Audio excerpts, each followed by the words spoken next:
Welcome to Haripriya home remedies.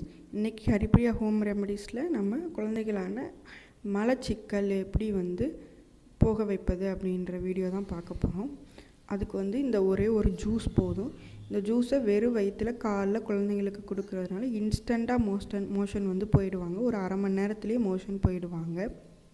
இதுக்கு நான் ஒரு 10 காஞ்ச திராட்சை எடுத்து வச்சுருக்கேன், உலர் திராட்சை. இந்த தண்ணி கொஞ்சம் ஸ்வீட்டாக இருக்கணும், அந்த ஜூஸ் கொடுக்கும்போது ஸ்வீட்டாக இருக்கணும். ஸோ அதுக்கு ஏற்றாப்புல நீங்கள் நம்பர் ஆஃப் திராட்சையை இன்க்ரீஸ் பண்ணிக்கோங்க.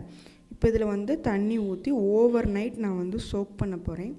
ஓவர் நைட் சோக் பண்ணால் தான் இது நல்லா குண்டு குண்டாக எழுந்திரிச்சு வரும். அதில் நிறைய ஜூஸும் நம்மளுக்கு கிடைக்கும். இப்போது காலையில் எடுத்து பார்க்குறேன், பார்த்திங்கன்னா நல்லா சோக்காகி குண்டு குண்டாக வந்துருச்சு. இப்படி தான் இருக்கணும். இதுலேருந்து தான் நிறைய நம்மளுக்கு ஜூஸ் கிடைக்கும். நீங்கள் உங்கள் குழந்தைங்களுக்கு தகுந்தாப்பில் நம்பர் ஆஃப் திராட்சை போட்டுக்கோங்க. நான் இப்போ இதில் போட்டிருக்கேன்.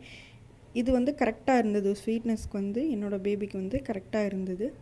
இப்போ இதை என்ன பண்ணுறேன்னா, நான் கை வச்சே அந்த ஜூஸை வெளியே பிழிஞ்சு விடுறேன். ஸோ அப்படி எடுக்கும்போது நல்லா ஜூஸெல்லாம் இறங்கிரும்.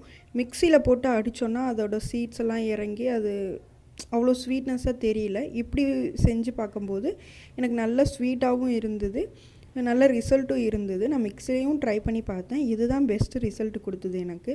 ஸோ நான் கையாலேயே அதை நல்லா இது பண்ணி மிக்ஸ் பண்ணி அந்த ஜூஸை அதை அந்த ஊற வச்ச தண்ணியிலே மிக்ஸ் பண்ணி விட்டுடுறேன். இப்படி பிசைஞ்சிட்டே இருந்தோன்னா அந்த ஜூஸ் எல்லாம் அந்த இதில் இறங்கிரும். இறங்கினக்கப்புறம் பார்த்திங்கன்னா நல்லா அதோட கலரே மாறி இருக்கும். இப்போ அதை எடுத்து நம்ம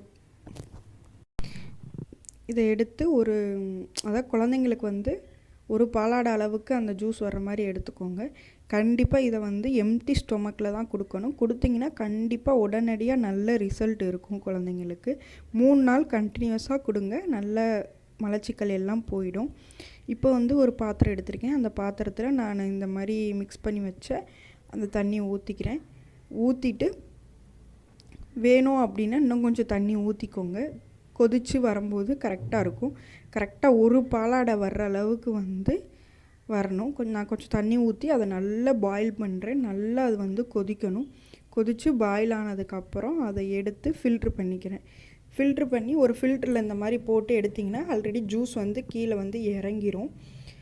அதை எடுத்து வச்சுக்கோங்க. அப்புறம் திருப்பி இந்த ஃபில்டரில் இருக்க அந்த திராட்சையை இந்த மாதிரி ஸ்பூன் வச்சோ இல்லை ஃபோர்க்கு வச்சோ நீங்கள் இந்த மாதிரி அமுக்கி விட்டுட்டே இருந்தீங்கன்னா எக்ஸஸாக அதில் இருக்க எல்லா ஜூஸுமே உங்களுக்கு கீழே இறங்கிடும்.